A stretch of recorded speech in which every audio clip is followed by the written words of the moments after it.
इसको लिख लो, फिर हम आगे कंटिन्यू करते हैं। इसमें वाइज ऐप मुझे बहुत अच्छी लगी, पर वाइज के साथ जो जूम कनेक्टेड है, जूम में एक दिक्कत ये आती है कि वो 40 मिनट बाद है रिकॉर्डिंग, सॉरी मतलब ये जो मीटिंग है, मीटिंग ओवर हो जाती है। तो 40 मिनट हो गए थे हमारे, बस 2-3 मिनट बाकी थे, तो रिकनेक्ट कर लिया, कोई नहीं। इसको लिख लो, फिर आगे कंटिन्यू करेंगे।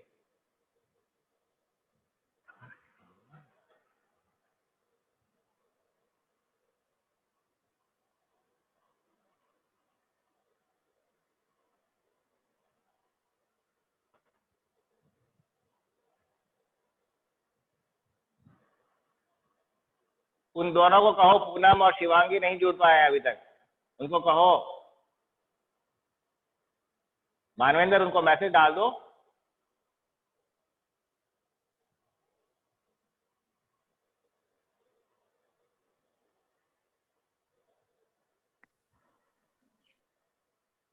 हाँ, गुड।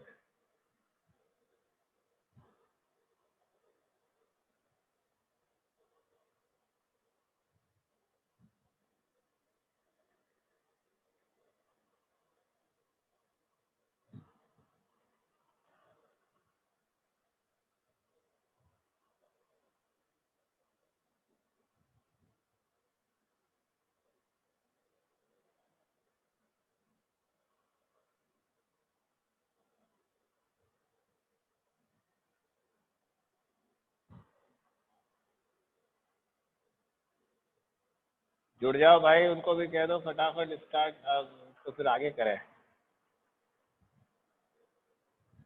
उनको कहो रिफ्रेश करके ज्वाइन हो।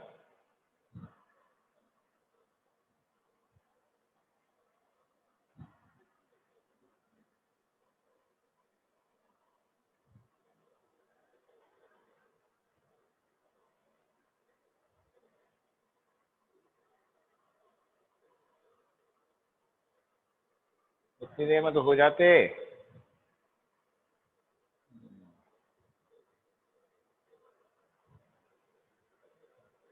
ओके, नेट ऑफ है, कोई नहीं, वो शायद कनेक्ट करने की कोशिश कर रहे हैं। उनको यही लिखना है, कहना है refresh and rejoin, refresh the app and rejoin.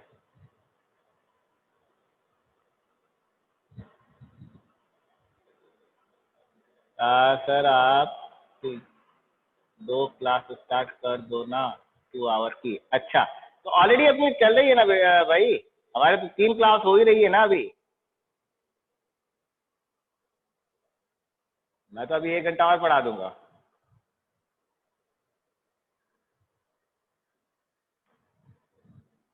Shivangi जुड़ गई और वो पूनम नहीं जुड़ पाई। तो सिलेबस सेंड कर देते, कर दूंगा, क्लास के बाद में मुझे याद दिला देना, भेज दूंगा।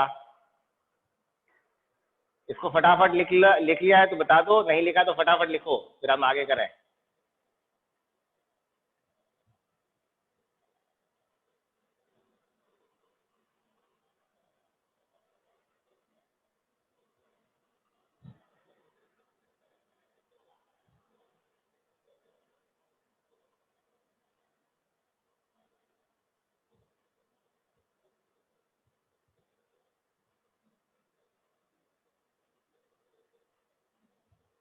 Okay done. शिवांगी, भरत कर लिया, ठीक है भरत डन, ठीक है। पूनम नहीं जुड़ी अभी तक। ओके,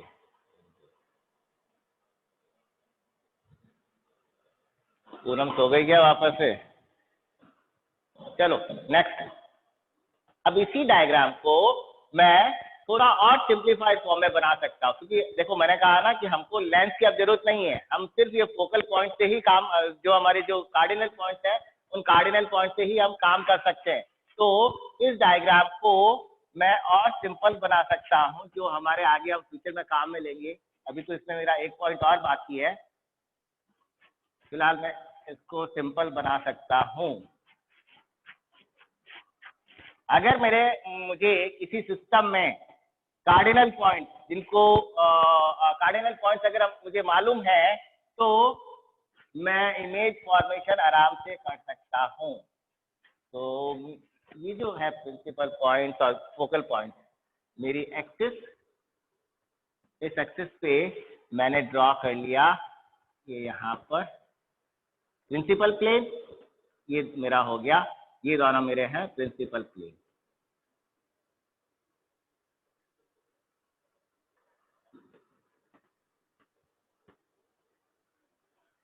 जब ये प्रिंसिपल प्लेन है, अच्छा प्रिंसिपल प्लेन को यूनिट प्लेन भी कहते हैं, यूनिट पॉइंट भी हो गए ये, और इनको H1 पॉइंट और H2 पॉइंट भी कहते हैं। जैसे F1 F2 पॉइंट है, ये H1 H2 पॉइंट भी कहलाते हैं। और यहाँ पर ये हो गया फोकल पॉइंट F1, और इसको थोड़ा ये यहाँ पर हो गया फोकल पॉइंट F2, ये मेरी एक्सिस। तो पूरे हम लेंथ सिस्टम को बस इतना सा ड्रॉ कर सकते हैं। अभी इसमें बाकी है नोडल पॉइंट और बाकी है, लेकिन फिलहाल जो अभी हमने पॉइंट किए, ये हो गया मेरा प्रिंसिपल प्लेन। यहाँ पर मैंने प्लेन बनाएंगे, वो हो जाएंगे फोकल प्लेन। और अब रे अगर मेरी यहाँ से जा रही है तो ये रे यहाँ आई, और जब लेंस से पास होगी तो ये रे यहाँ से इसके बराबर हाइट में, ये यहाँ से ये रे वन, इस तरह से ये रे है। दूसरी रे मेरी अगर यहां से आ रही है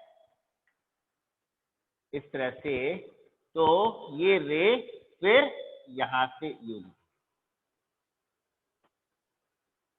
रे टू जो पैरेलल अगर आ रही है तो फोकल पॉइंट कैसे निकल जाएगा। तो ये है हमारा इसका रे डायग्राम, ठीक है। देन ये यहाँ पर क्या हुआ, ये बेसिकली सीधी, ये यहाँ पर मैंने ड्रॉ नहीं की है क्योंकि ये हमारी यहाँ पर इसके अंदर है, सिस्टम के रे यू गई, इसी तरह से रे वन है। अब यहाँ पर जो मैंने ये पॉइंट बनाया है H2 प्लेन, H1 और H2 क्या है, H1 H2 दोनों, H1 and H2 are conjugate point, conjugate point क्यों है, क्योंकि इसकी हाइट और इसकी हाइट बराबर है। अगर मैं इस पॉइंट का नाम दे देता हूं H1 डैश, ये है H2 डैश, तो ये है H1 dash is equal to H2 dash. ये हाइट और ये हाइट बराबर है, इसलिए ये दोनों कॉन्जुगेट पॉइंट है, और ये दोनों है हमारे प्रिंसिपल पॉइंट, ठीक है। इसके अलावा एक पॉइंट और भी हम यहाँ पे डिफाइन कर सकते हैं, ऐसे तो इसकी हमको अभी रिक्वायरमेंट नहीं है, लेकिन अगर ये यहाँ पर नहीं हो कि इसका उल्टा बने, इफ एक नया पॉइंट H3 ले लेता हूं मैं, that means H1 dash height, या चलो H2 ही ले लेता हूं, माइनस साइन के साथ में H2 डैश, तब उस केस में क्या हो गया, हाइट यहाँ पर ये हाइट और यहाँ पर क्या हो जाएगी, ये हाइट इधर नहीं आके उल्टी हो गई, इसकी उल्टी हो जाएगी, माइनस साइन कन्वेंशन के अंदर माइनस मीन्स अब हमारा नीचे की तरफ हो गया। जैसे मैंने कल बताया था, ऊपर वाले सारे साइन को हम प्लस लेते हैं और नीचे वाले साइन को हम माइनस लेंगे, यानी कि उल्टा पॉइंट। इस केस में then H1 and H2 are anti, यहाँ पे प्रिंसिपल पॉइंट है, ये एंटी प्रिंसिपल पॉइंट कहलाते हैं, they are anti principal point, जो एक दूसरे के उल्टे हैं। यूनिट मैग्निफिकेशन यूनिट है, लेकिन क्या हो रहा है, दोनों उल्टे आ रहे हैं। एंड ये जो डिस्टेंस है F1 से H1 के बीच की डिस्टेंस, इसको अभी मैंने बताया भी था, ये मेरी है F1, और ये डिस्टेंस मेरी क्या है, F2, ये अभी मैंने आपको बताया था, है ना। तो F1 और F2 जो है ये बराबर होती है, कब बराबर होगी, ये किस पर डिपेंड करेगी, यहाँ पे आप मेरा रिफ्रैक्टिव इंडेक्स ले लेते हैं, इस साइड का मीडियम जो है उसका रिफ्रैक्टिव इंडेक्स मान लीजिए μ1, इस साइड का रिफ्रैक्टिव इंडेक्स μ2 है, ये मेरा है ऑब्जेक्ट स्पेस, और इस साइड का है ये मेरा इमेज स्पेस, है ना, इस साइड इमेज बन रही है। तो ऑब्जेक्ट स्पेस और इमेज स्पेस के रिफ्रैक्टिव इंडेक्स और f1 का multiplication, that is μ1 f1 sorry small μ1 f1। Capital F जो है वो फोकल पॉइंट को डिनोट करता है, स्मॉल f जो है वो फोकल लेंथ को डिनोट करता है। तो मैं लिख रहा हूं μ1 f1 is equal to μ2 f2। ये यहाँ पर इक्विलिटी है। μ1 f1 यानी μ1 f1 इसके बीच की डिस्टेंस और μ2 f2 बराबर होता है अगर when medium are different, when medium on both sides, medium on both side of length system, both side of length system is different।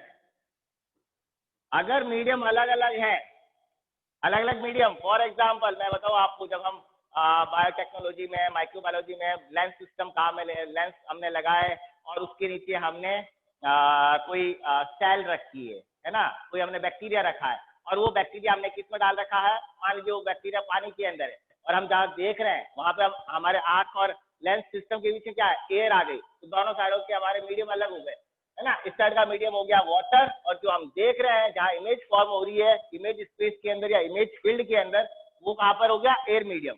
जब मीडियम अलग है तो μ1 f1 is equal to μ2 f2। But अगर दोनों साइडों के मीडियम सेम है, if when medium are same on both sides, when medium are same, तब क्या हो जाएगा, दैट मीन्स μ1 बराबर μ2, दोनों साइडों के मीडियम सेम है तो दोनों साइड की जो फोकल लेंथ है वो बराबर होगी, यानी कि फोकल पॉइंट प्रिंसिपल प्लेन से इक्वल डिस्टेंस पर होंगे। नोट डाउन कर लीजिए। देन फिर हमारा एक लास्ट पॉइंट रहता है नोडल पॉइंट।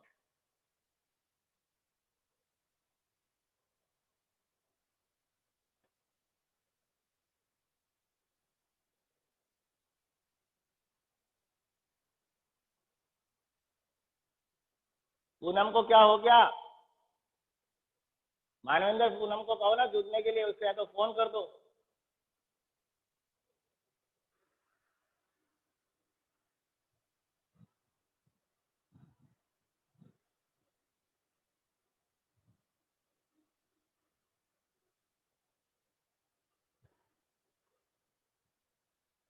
लिखने के बाद में डन लिख देना भाई।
ओके कोई नहीं, छोड़ दो, नहीं तो कोई नहीं।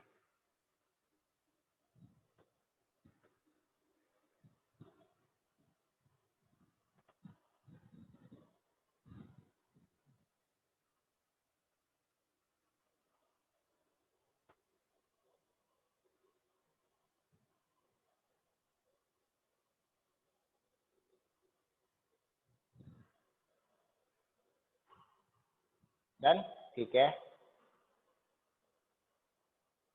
भरत मानवेंद्र फटाफट लिख लो। एक लास्ट पॉइंट बाकी रहा है नोडल पॉइंट, उसको भी कंप्लीट कर लेते हैं।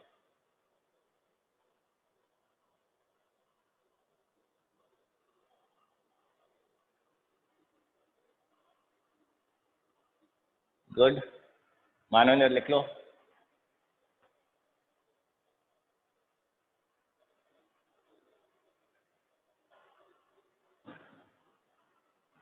डन, ठीक है। अब ये जो अभी पॉइंट हम बात कर रहे हैं ना, जो प्रिंसिपल पॉइंट है या फोकल पॉइंट है, या चलो मैं पहले प्रिंसिपल पॉइंट की बात करते हैं। प्रिंसिपल पॉइंट जरूरी नहीं है कि वो लेंस के अंदर हो, लेंस से प्रिंसिपल पॉइंट बाहर भी हो सकते हैं। ये जरूरी नहीं है कि प्रिंसिपल पॉइंट लेंस जो हमारा है उस लेंस के अंदर ही हो, लेंस से बाहर भी हो सकते हैं। कैसे बाहर हो सकते हैं? तो एक मैं एग्जांपल बता देता हूँ। ये कभी जरूरी नहीं है कि प्रिंसिपल पॉइंट लेंस के अंदर ही होंगे। प्रिंसिपल पॉइंट लेंस की डिजाइन पर, लेंस के मटेरियल पर, लेंस का कंस्ट्रक्शन किस तरह का है, लेंस का मटेरियल किस तरह का है, उस पर डिपेंड करता है। और ये सिस्टम टू सिस्टम वेरी हो सकता है, but for a given system it is same. क्या मतलब हुआ? मेरे पास में अगर एक थिक लेंस है तो इस पे मेरे प्रिंसिपल पॉइंट यहां पर मेरे ड्रॉ हो, प्रिंसिपल पॉइंट मेरा 1 और 2, H1 और H2 मेरे प्रिंसिपल पॉइंट हो गए। अब अगर मैंने इसकी शेप, अभी दोनों तरफ से डबली कॉन्वेक्स था, अब डबली कॉन्वेक्स की शेप जो है दोनों तरफ से कॉन्वेक्स है ना? तो अब मैं इसकी, सॉरी इस कलर से नहीं बनाना था, इसकी शेप को मैं थोड़ा सा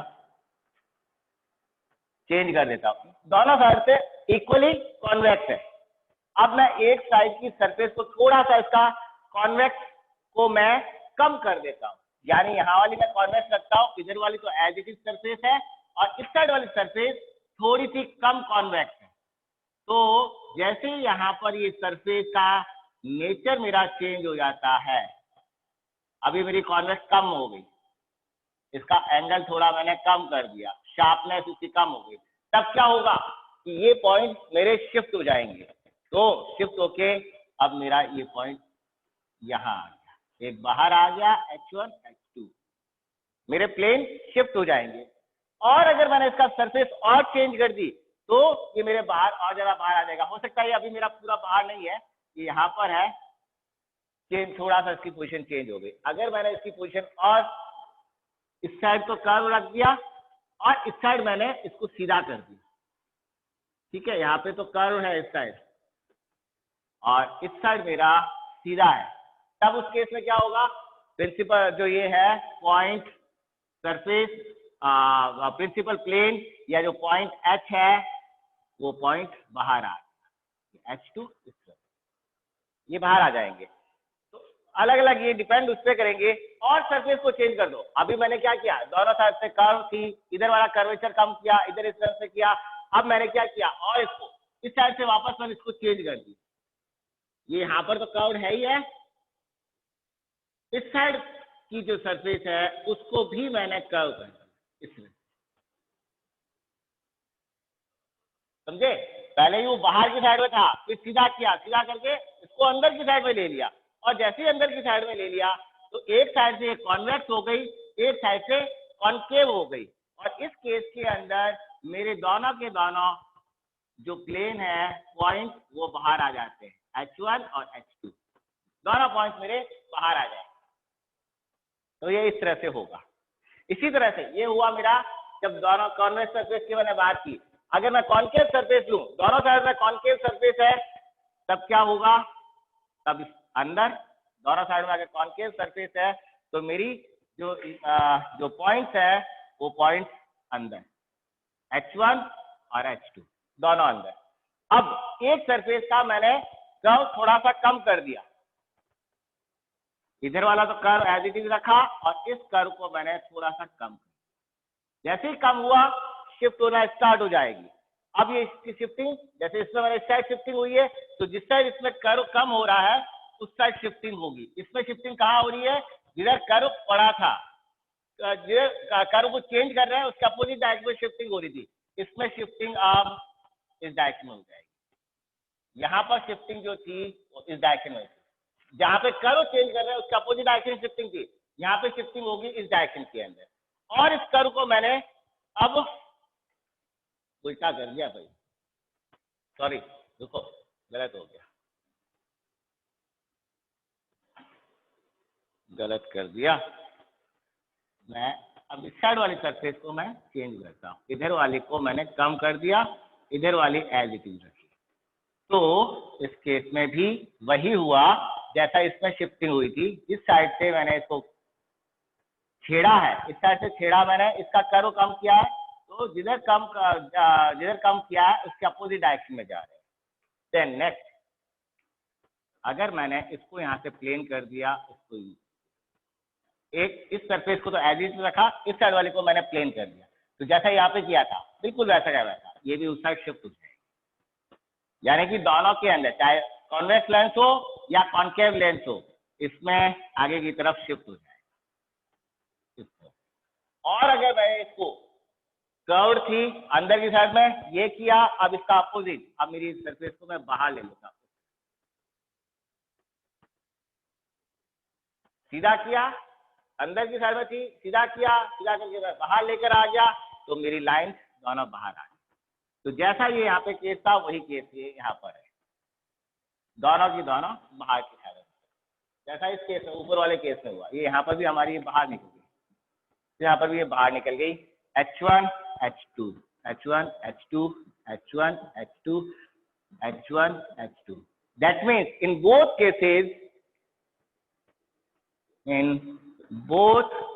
cases the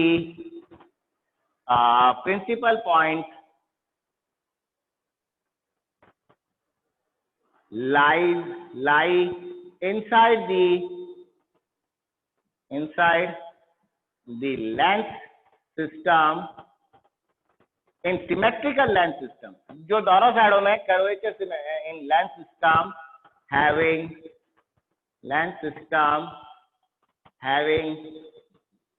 symmetrical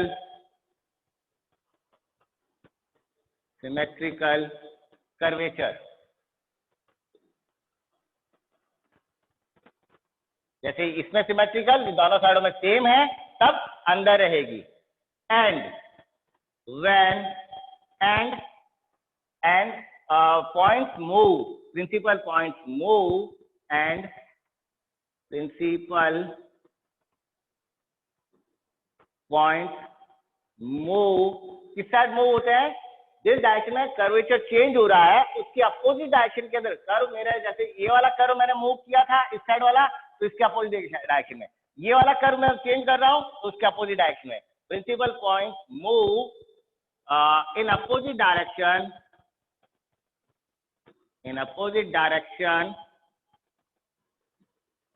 to that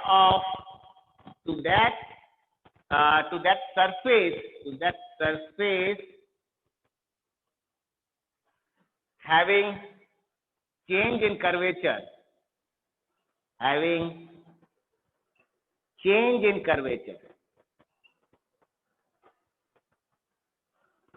लिख लीजिए।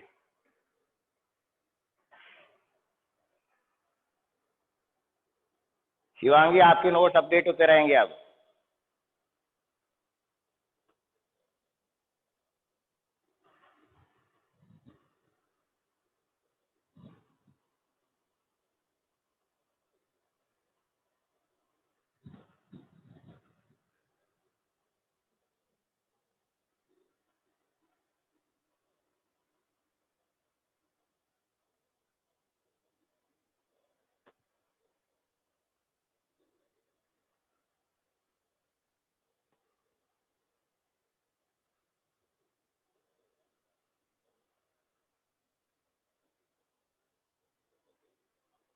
टाइम हो गया है, लेकिन हम इसको क्लास को थोड़ी देर अगर आप लोग फ्री हो तो कंटिन्यू कर लेते हैं, हमारा टॉपिक कंप्लीट हो जाएगा। एक नोडल पॉइंट वाला और बाकी है, या फिर अगर आप कहो तो कल हम इसको कंटिन्यू करें।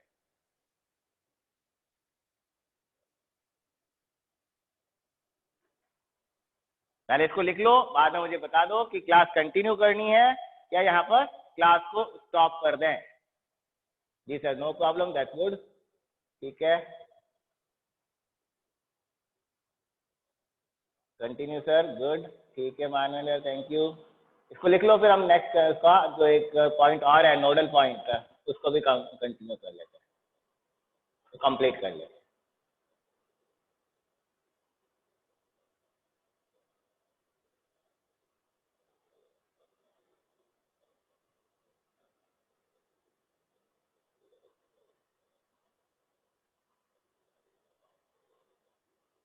ठीक है शिवांगी, लिख लिया आप लोगों ने?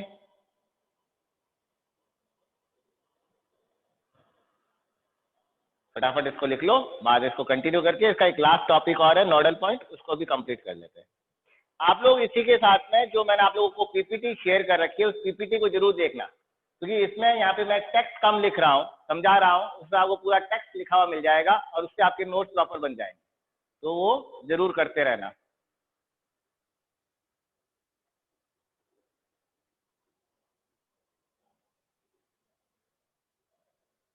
कॉलेज में एक आप ही की तो क्लास है तो अच्छा, थैंक यू भाई,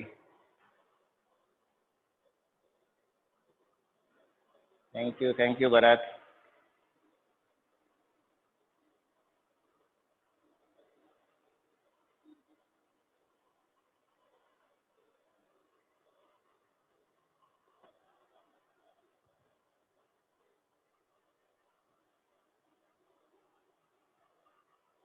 लिख लिया? डायग्राम प्रॉपर बनाना, क्यों? क्योंकि देखो ये सारे डायग्राम आपके जब आप एग्जाम दोगे, नेट का एग्जाम या गेट का एग्जाम देते हो या कोई भी कॉम्पिटिटिव एग्जाम देते हो, उसके अंदर यहाँ पर ये जो है ना, मतलब इसमें कि आपको इसमें नोडल पॉइंट की शिफ्टिंग किस साइड में हो रही है और ये सारे आएंगे, तो थोड़ा सा इसको मतलब अच्छे ढंग से करना।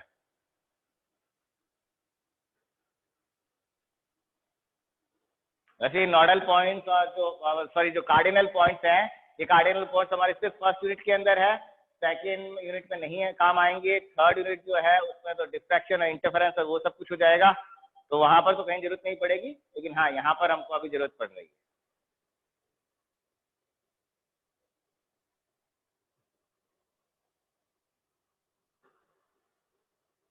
लैपटॉप हो तो लैपटॉप से पढ़ाई करने की कोशिश करो या डेस्कटॉप से, क्योंकि उसमें आपको स्क्रीन बड़ा मिल जाता है और आप आराम से, क्योंकि मोबाइल में स्क्रीन छोटी होती है तो उसमें दिखता भी नहीं है प्रॉपर।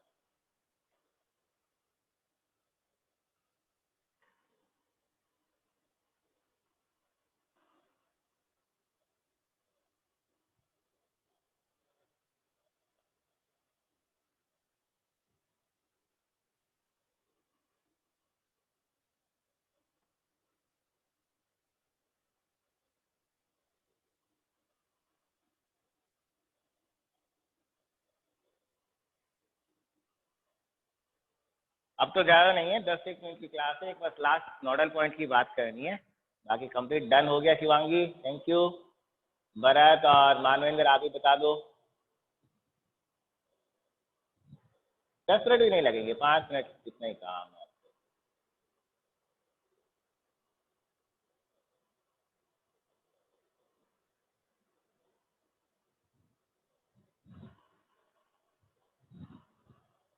भरत का हो गया, Manvendra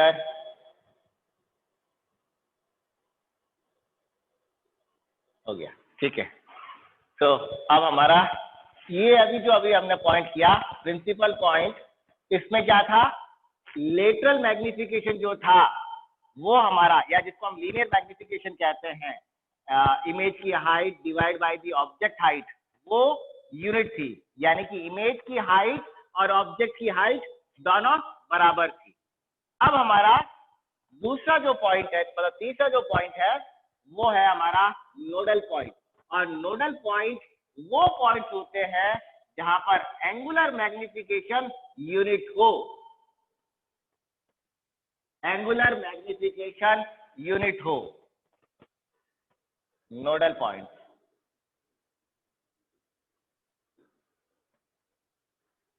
point where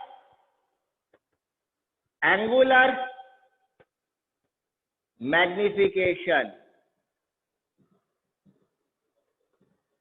is unit. अब एंगुलर मैग्निफिकेशन कितना होता है, एंगुलर मैग्निफिकेशन था हमारा m theta is equal to tan theta image divide by tan theta object, ये था। दैट मीन्स कि मेरे पास है अब कैसे कि मेरे पास है कि लेंस सिस्टम हमने किया था, ये मेरा एक ऑब्जेक्ट रखा, ऑब्जेक्ट के कारण यहाँ पर जो इमेज आई ये बना एंगल ऑफ इंसिडेंस या थीटा जो बना थीटा ऑब्जेक्ट, और दूसरा जो यहाँ इमेज के कारण जो बना, इमेज के कारण मान लीजिए ये यहाँ पर ये बना, ये थीटा इमेज के कारण। तो नोडल पॉइंट कौन से पॉइंट होते हैं जहां पर ये दोनों एंगल बराबर हो। अब ये दोनों एंगल बराबर कब होंगे, ये एंगल, इस डायग्राम को मैं थोड़ा साफ और बनाऊं तो मेरे पास क्या है, ये इस तरह से रे आई और ये रे यूं, तो ये रे एक लाइन में नहीं है ना, एक लाइन में नहीं है। कैसे नहीं है, या यहाँ का देखो, यहाँ का एंगल अलग बन रहा है और यहाँ का एंगल अलग बन रहा है, ये दोनों लाइन एक ही डायरेक्शन में नहीं है। जब दोनों के एंगल अलग अलग है, थीटा जब अलग अलग है तो tan थीटा क्या हो जाएगा, ये 1 नहीं है, इन दोनों केसेस में 1 नहीं है। 1 कब होगा, जब दोनों एंगल सेम हो, और दोनों एंगल सेम कब होंगे, जब इस डायरेक्शन के अंदर ही लाइन जाएगी, तब ये मेरा जो एंगल बना, अब ये एंगल, इधर वाला एंगल और ये एंगल मेरा बराबर होगा, पैरेलल लाइंस होगी तब मेरा एंगल बराबर होगा। दैट मीन नोडल पॉइंट कौन से बनाएंगे, नोडल पॉइंट को ड्रॉ करना बहुत इजी है। मीन्स मेरे पास में पैरेलल लाइंस होनी चाहिए। पैरेलल लाइंस मीन्स मैं एक वापस एक लाइन सिस्टम ले लेता हूँ, थिक लाइन सिस्टम, ये मेरा थिक लाइन सिस्टम मैंने लिया, और मीटिंग भी 10 मिनट वाला, मैंने ये लेंस सिस्टम लिया। इस लेंस सिस्टम के अंदर जैसा अभी मैंने पहले किया था, मैं बना देता हूँ H1 पॉइंट, H2 पॉइंट, जो अभी हमने देखे। अब देखो हमने क्या किया, पहले हमने सबसे पहले फोकल पॉइंट वाला काम किया, और फोकल पॉइंट को काम में लेते हुए हमने प्रिंसिपल पॉइंट निकाले। अब प्रिंसिपल पॉइंट को काम में लेते हुए मैं नोडल पॉइंट निकाल रहा हूँ, यानी कि सारे पॉइंट एक दूसरे से अटैच्ड है। प्रिंसिपल पॉइंट, ये सॉरी मैंने नोडल पॉइंट लिया, तो इस कौन सा लिया, प्रिंसिपल प्लेन मैंने लिए, प्रिंसिपल पॉइंट्स मैंने लिए, और रे मेरी मान लीजिए एक रे यूं आ रही है, ये रे आई, ये यहाँ पर, ठीक है, एक रे इस ढंग से आ रही है। जब ये रे प्रिंसिपल प्लेन पे आ रही है, तो यहाँ तक तो मुझे मालूम है, जब प्रिंसिपल प्लेन पे रे अगर इस ढंग से आ रही है, तो जब वापस बाहर निकलेगी प्रिंसिपल प्लेन से, तो कहाँ से निकलेगी, सेम हाइट से निकलेगी। क्यों निकलेगी, क्योंकि प्रिंसिपल प्लेन वही पॉइंट्स होते हैं जहां पर हाइट सेम है, एंगुलर मैग्निफिकेशन, तो इसके बराबर यहाँ पर। अब लाइट निकलेगी यहाँ से, अब ये लाइट किसी भी डायरेक्शन में निकल सकती है, ये इस डायरेक्शन में जा सकती है लाइट, ये इस डायरेक्शन में जा सकती है, एक दूसरी डायरेक्शन और ले लेते हैं, इस डायरेक्शन में जा सकती है, एक और ले लेता हूं मैं डायरेक्शन, ये इस डायरेक्शन में जा सकती है, इस डायरेक्शन में जा सकती है। तो मुझे कौन सी इनमें से रे चूज करनी है, जहां पर जो अभी मैंने बताया, कौन सी रे चूज करनी है, जो उसके पैरेलल हो। जब मैं पैरेलल रेस को चूज करूंगा तब मेरे पास में क्या हो जाएगा, एंगल सेम हो जाएगा। दैट मीन्स मुझे रे जो चूज करनी है वो इनमें से, इन सबको हटा दो, मुझे वो रे चूज करनी पड़ेगी जो इसके पैरेलल आ रही हो। तो इसके पैरेलल रे को मैं चूज कर लेता हूँ, वो रे ये इसके पैरेलल है, बिल्कुल इसके पैरेलल चल रही है। जब इसके पैरेलल चल रही है तो इस रे को मैंने आप पीछे एक्सटेंड कर दिया, यहाँ पीछे एक्सटेंड किया तो ये जो पॉइंट बना ये मेरा पॉइंट हो जाएगा नोडल पॉइंट 2, और ये हो जाएगा नोडल पॉइंट 1। अब यहाँ का एंगल देखो, ये एंगल और यहाँ पे जो एंगल बन रहा है इस रे का, ये एंगल दोनों सेम है। जब दोनों सेम है तो मेरा क्या हो गया, मैग्निफिकेशन कितना हो गया, यूनिट मैग्निफिकेशन हो जाएगा। तो इन पॉइंट्स को, जो पॉइंट्स बने N1 पॉइंट और N2 पॉइंट, इन दोनों को कहेंगे nodal point. N1 and N2 are called nodal points. N1 and N2 are called nodal points. दोनों नोडल पॉइंट्स कहलाएंगे, और दोनों क्या है, कॉन्जुगेट है, ठीक है। देन अब यहाँ पे जो डिस्टेंस आ रही है N1 H1 और N2 H2 बराबर होती है N1 H1, यानी नोडल पॉइंट और प्रिंसिपल पॉइंट की डिस्टेंस, सॉरी उल्टा लिख दिया, n1 दो नोडल पॉइंट्स के बीच की डिस्टेंस और दो प्रिंसिपल पॉइंट की डिस्टेंस n1 n2 दोनों नोडल पॉइंट्स की डिस्टेंस बराबर होती है प्रिंसिपल पॉइंट के बीच की डिस्टेंस के। The distance between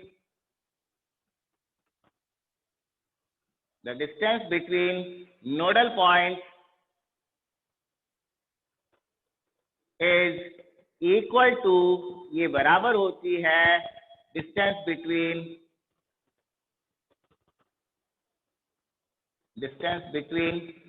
principal point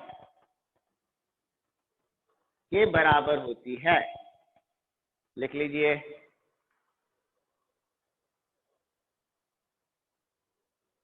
चार मिनट बाद में मीटिंग ऑटोमेटिकली एंड हो जाएगी। ये भी सिस्टम एक अजीब है, इसमें 40 मिनट से ज्यादा मीटिंग चल नहीं पाती है।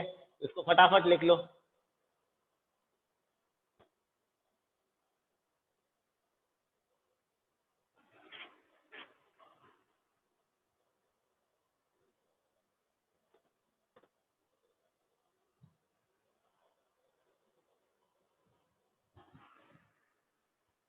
इसको मैं प्लेन अगर नहीं बनाता हूं तो मैं इसको डायरेक्ट बना सकता हूं, मेरे पास है।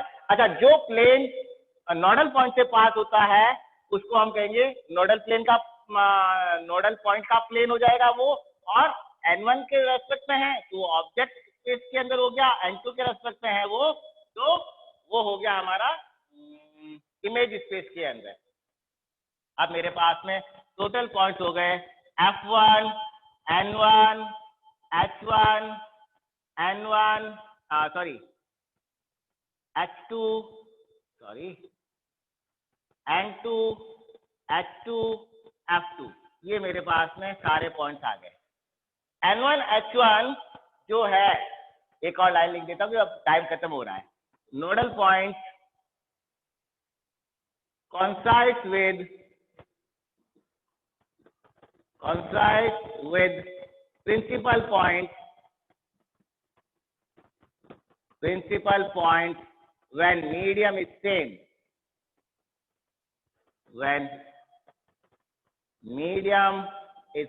अगर दोनों साइड का मीडियम सेम है तो प्रिंसिपल पॉइंट और नोडल पॉइंट एक ही जगह होंगे।